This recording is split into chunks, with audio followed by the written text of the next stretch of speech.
what the Bab, the forerunner to Baha'u'llah, in some of his mystical writings, describes as the self-generation of the primal will.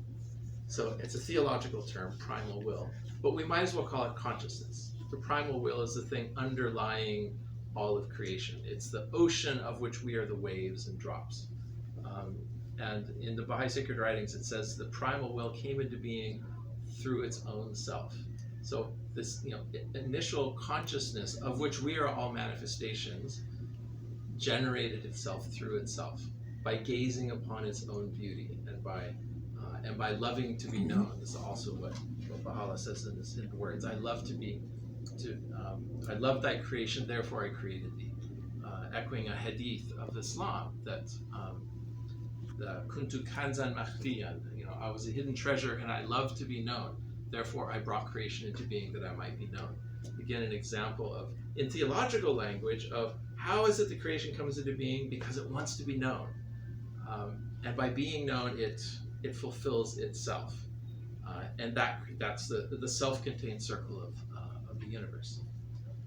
So, I guess I kind of run out of stuff to say, but that's what I wanted to start us off with, is this sort of picture of how can you get, science. It's not a matter of getting science and religion on the same footing by some sort of argument like, well, they're two separate knowledge systems and they're somehow compatible, but one of them is about spiritual realities and one is about physical realities.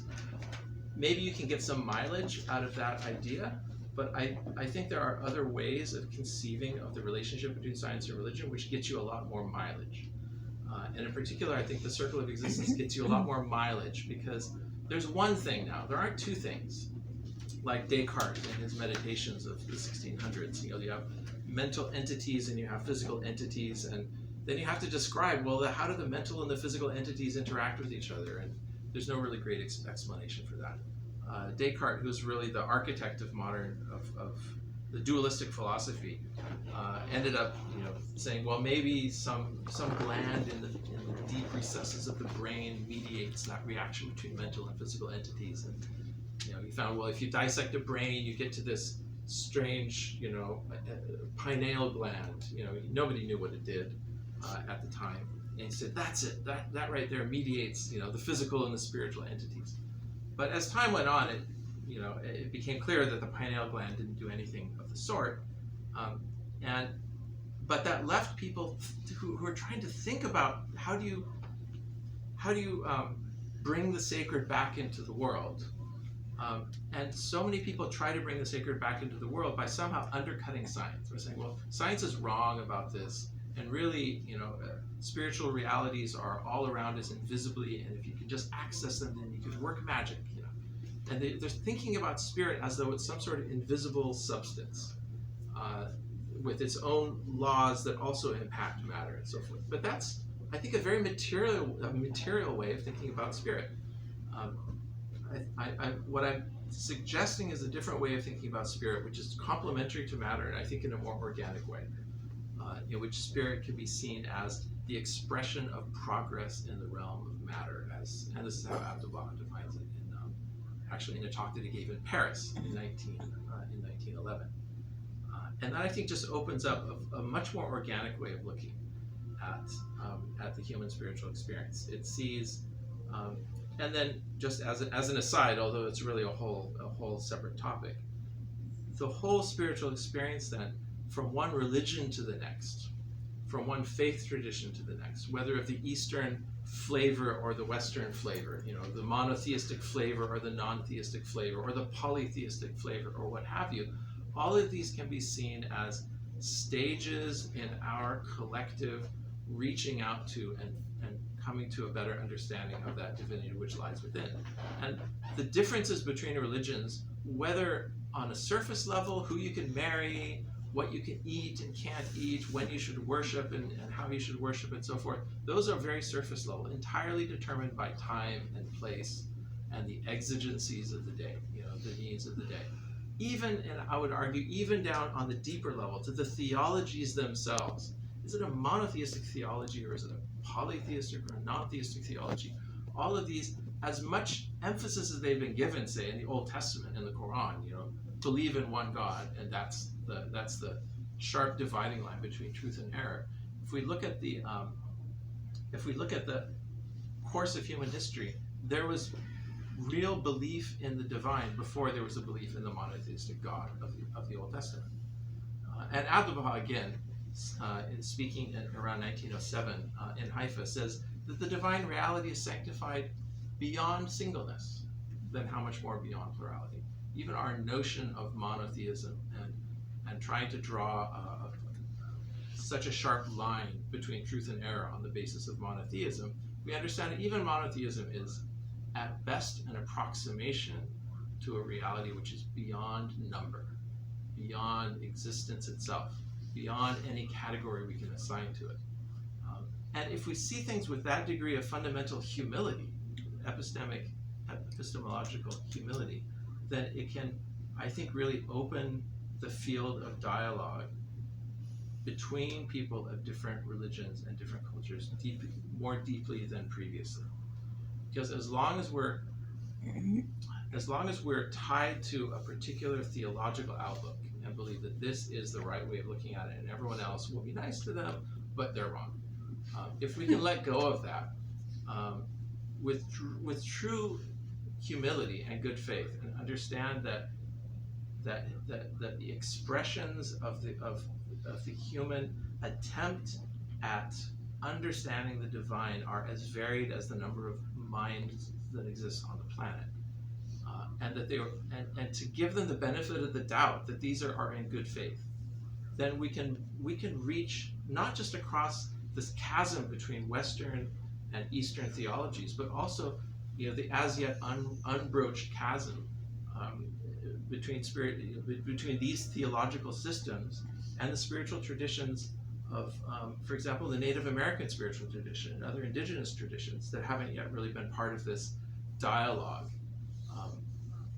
perhaps because they haven't been systemized to the extent of Western and Eastern religions.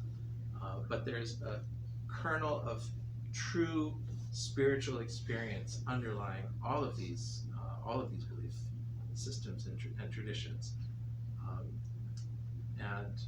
and I think seeing things in not such black and white terms, but in terms of something like the circle of existence, gives us a useful tool to open such lines of dialogue. So now that's truly the end. So what was that? Abdu'l-Baha says the progress is the what is it? He says progress is the expression of spirit in the realm of matter. The realm of matter.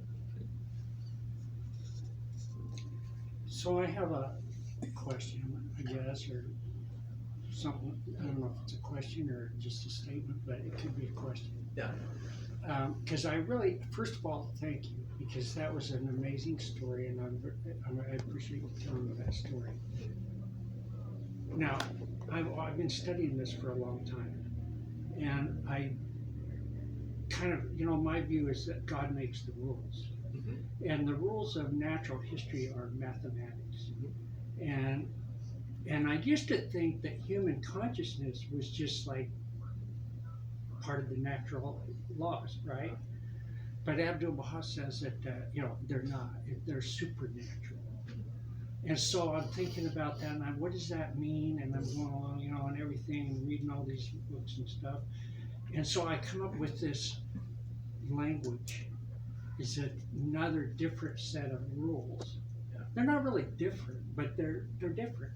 You got mathematics, and then you got language. And language and the voluntary part, which you talked about, is very voluntary in the central nervous system. There's a difference between an animal and a human being is we have voluntary response to our emotions and instincts, and animals don't. They just do whatever their instinct needs to. But one of the key, the rule of law of human consciousness is language. Nouns, verbs, and how all those things relate to each other, and that whole human consciousness just evolves from that. Yeah, that's a whole other topic, which I also love to get into, which is human language and the intrinsic the power of language, first of all, as a way of capturing human thought. Persuasion fits right into that. And incredible power of human language, but also the intrinsic limits of language. There's no guarantee. To use a couple of ideas from Plato, one of them, in one of his dialogues, he asks whether words carve nature at its joints. It's a beautiful way of sort of asking and interrogating the assumptions that we have that the parts of speech, first of all, nouns, verbs, adjectives and so forth, really map onto ultimate reality cleanly or not, and whether individual words, of course, map onto individual elements of reality. And we have no guarantee of either. All we can ask is, well, is it useful? Does it get us from point A to point B? Can we make useful predictions from it? It's kind of all you can really do is take a scientific approach, which is, well, a theory is true to the extent that it is useful, to the extent that it makes predictions, to the extent that it has cash value, to put it in one way. And language is sort of a similar thing. It's this incredibly powerful tool we've created. We don't know, and that's a thing that we often lose in theological disputes of any nature, of course, but in the context of this conversation, especially theological disputes, in which people argue over God. Does God exist or not? You think, well, that's a very clearly worded question. We can argue about it. We can, adduce, mathematical proofs and so forth. But what does the word God mean? Does it map onto a noun? Is God a noun? I mean, so the word God is a noun as far as parts of speech go. But the Bible says God is love. So that's both a noun and a verb, and maybe that's meant more in the sense of a verb. Maybe God is more a happening than a thing. And then we get into I'm mentioning Whitehead a lot. We get into Alfred North Whitehead's process philosophy and the idea that the ultimate components of reality are not atoms and bits of stuff, but rather events, processes. Why not take that? It's maybe more difficult to formulate things. Maybe it's a more complicated theory, but who's to say reality is not fundamentally based on verbs more than it is based on nouns? That's just a bias that we have. But so that's one point about the language that comes from one of the Platonic dialogues. Another one, which I love too, is pointing up the limits of language. Plato is lamenting the existence of books. And even in the Old Testament, there's a lament about the multiplication of books. There's no end to the writing of books. And this was thousands of years ago. People were already worried about it. And now, anyway. So Plato says, this is the problem with books, is that they're words that have been frozen in time and now accessible to anyone who wants to read them. He says, but that's the problem. He says, words, as they originate, are always addressed from one person to another. There's always an audience in mind when one says something. And the audience is a huge part of the words that are being said. The problem with the book is that the words go down on the page, and then you lack any control over the audience. And the book, that Plato says, then gets in the hands of everybody, including people who have no business with it. People who will read those words, and because it wasn't addressed to them, and in their particular context, they may read those words and totally misunderstand them. And if that's not a great way of describing the problem of religion, the problem of sacred writings, and you read, the story in the Bible, and how do you understand the story in the Bible? Well, are you going to read that and understand it the same way as people 3,000 years ago would have read and understand that story of Adam and Eve and a snake and a tree? How can we make the assumption that our take on language and a particular grouping of words is anything like what was intended by the person who originally wrote down those words? We have no way of knowing. Again, we're thrust into the situation of just having to be a little bit pragmatic about it. Pragmatic in the sort of William Jamesian sense. This is one of the great things that Americans, I think, did as yet, because it's a little bit out of style in philosophical circles. The American School of Pragmatism with William James and others. I think we're on to something when they said all of the metaphysical concepts that we have, we should really de-emphasize those, to put it lightly, and instead base our judgments of everything on what is the cash value. sounds very American, I guess, in a way, but what is the pragmatic consequence? Is this useful or not? That's the ultimate test of a theological system, or the test of a metaphysical statement. And this kind of applies equally to philosophy and to religion. Both of them are just packed full of statements pertaining to a realm to which we have no direct access, and which we can't say for sure even exists or not. But we assume that it exists, and we have this whole constellation of words and concepts and ideas that apply to that realm. And then we get into arguments and fights over it. And people actually die. Like, thousands of people over history have died over arguing over the iota. A great example is the iota of homoousios. If you've heard of this, the great split between Western Catholicism and Orthodox Christianity around 1000 AD comes to the existence of a single iota, the Greek letter I, in a single word, and how that was interpreted. And the word, which is homoousios or homoouis, I can't pronounce the words. One of them is whether the reality of Christ is like that of God, or whether it is the same substance of God, to kind of boil it down to some simple terms. And this creates this huge split between two whole branches of Christianity. It's this argument over the meaning of this single Greek word that's in the Bible, pertaining to a realm that no one has any actual direct access to. So how do you know whether it's true or not? And this is where I think also the Baha'i writings, and Baha'u'llah's writings in particular, take a certain pragmatic angle, which I love. And this pragmatic angle that the Baha'i writings take is perhaps most visible in Baha'u'llah's tablet to a Zoroastrian friend from the Baghdad days, when Baha'u'llah was living in Baghdad in the 1850s. His name was Manak Ji Sahib. And Manak Ji Sahib at one point writes to Baha'u'llah with a whole series of philosophical questions. And Baha'u'llah basically gives one answer to all these 9 different technical questions about what you can eat and how the creation was created, and all sorts of theology and other theological subtleties. And Baha'u'llah's answer is amazing. His answer is, be anxiously concerned with the needs of the day in which you live, and center your deliberations on its exigencies and requirements. And then he goes on and says, the divine physician has his finger on the pulse of the world. He perceives the sickness and prescribes in his wisdom the remedy. That's I reversed the order of it, but that was his answer to this whole host of theological questions, which is basically a pragmatic. He's inviting him to take a pragmatic view, which is to see the role of the prophet in history, not as the dispenser of hard truths about spiritual things, but as the dispenser of a remedy for an illness. And he says the illness of today is disunity. And I'm here as the physician to bring about unity. And the remedy that humanity needs today is to understand that all religions are one, and to understand that it's a progressive phenomenon, that it's of a piece with the physical world, that there's no fundamental conflict between matter and spirit, that humanity is one, and that we're all on this journey of coming from God and returning to God. To use theological language, it's a journey of consciousness that the entire universe is on. And Baha'u'llah came to say, human culture, human civilization is at a crucial inflection point.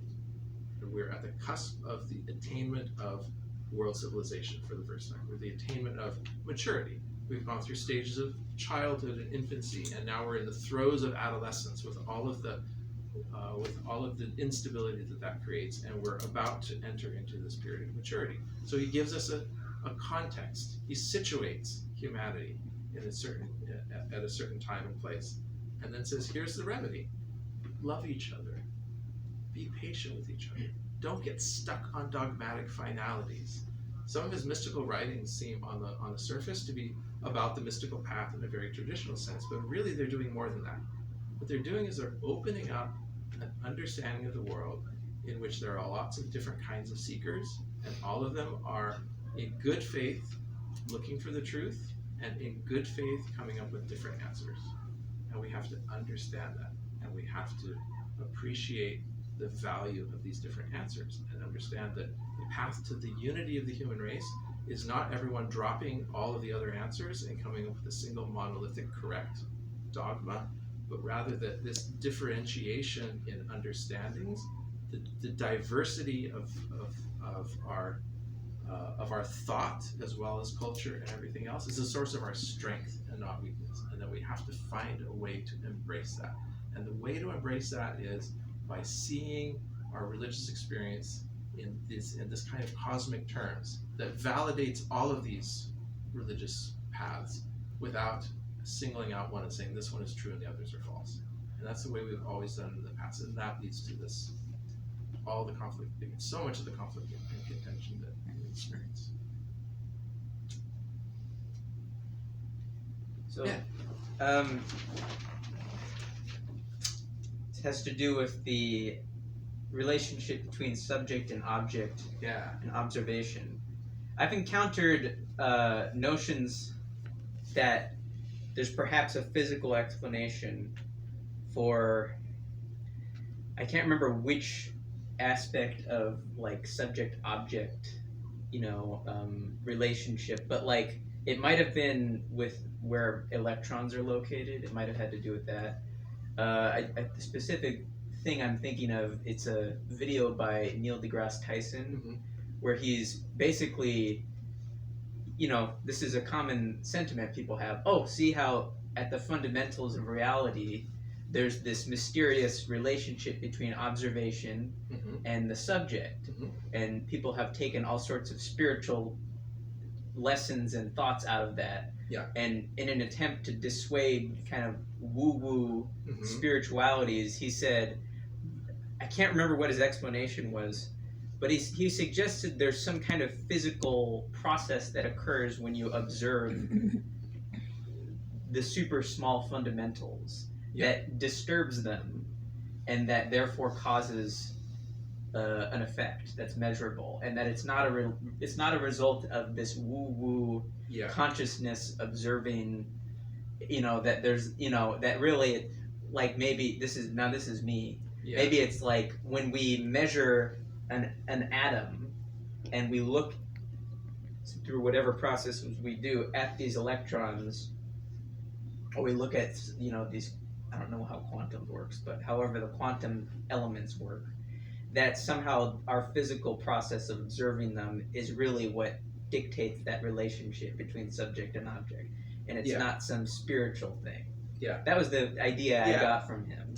Tyson is fighting a noble fight, and the noble fight he's fighting is against a real a phenomenon of various hucksters and salesmen of various versions of woo-woo, of real nonsense, using quantum mechanics as a kind of black box to read all kinds of whatever into, quantum healing, things like that. That's what they do. Right. And so Tyson is like trying to fight against that exploitation of the quantum measurement problem for various people who are essentially selling stuff, and books or meditation packages or what have you. And in that sense, I appreciate his comment. On the other hand, no one knows the answer to the quantum measurement problem, and his suggestion is just one suggestion among many. I don't want to suggest either that it's just as simple as there's some consciousness that collapses a wave function, because then, well, what is the status of that consciousness? In what way does it exist? Does it have energy associated with it? Is it also a wave? Is it a particle? What is it? So I think the whole question of consciousness. It's a hologram. A hologram is a nice stab in the right direction, because a hologram is something which is kind of present in a more distributed sense. But in terms of physics, a hologram has to do with wave interference patterns that are embedded in like a crystallized kind of a lattice structure. But it definitely, I think, makes a move in the right direction, because here's an example of of information which can be contained in a way that is not localized. And maybe consciousness in some way is the same, that it's not a local phenomenon. And I think that's certainly the conclusion I come away with from this thinking about the circle of existence, that consciousness is not local, but it is in a way the substrate. There's an idea in physics, not in physics, but more in philosophical circles, which is an older idea, but it's kind of coming back into style recently, called panpsychism, which is an idea that consciousness in some way is intrinsic to matter at an atomic level. How exactly it is the whole kind of problem that no one's been able to solve. But the idea that somehow consciousness is intrinsic to matter at the ground level is, I think, an attractive one from the perspective of, certainly perspective of what I've seen in the Baha'i writings, perspective of the idea that, of this sort of recentering of consciousness as being the ground of everything. Some version of panpsychism, seems like a promising thing to do, a promising direction to go. But no one knows. I mean, saying all of this, I don't mean to say that I understand consciousness. My theory, or my hypothesis is that the one unified field is being. Mm-hmm.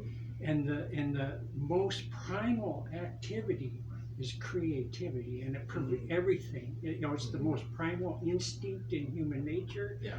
And everything is creativity. The whole material and the universe. That whole thing about the dark energy and the dark matter and everything. All the stars and galaxies we can see are like the foam floating on an ocean of power.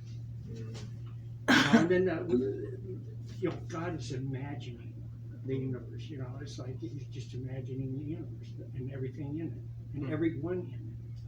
This idea of creativity being central harmonizes really nicely with an idea which I haven't pulled into this mix, that comes from the Platonic school of thought. It actually comes from Plotinus, is often identified as the author of it, and it's this principle of plenitude.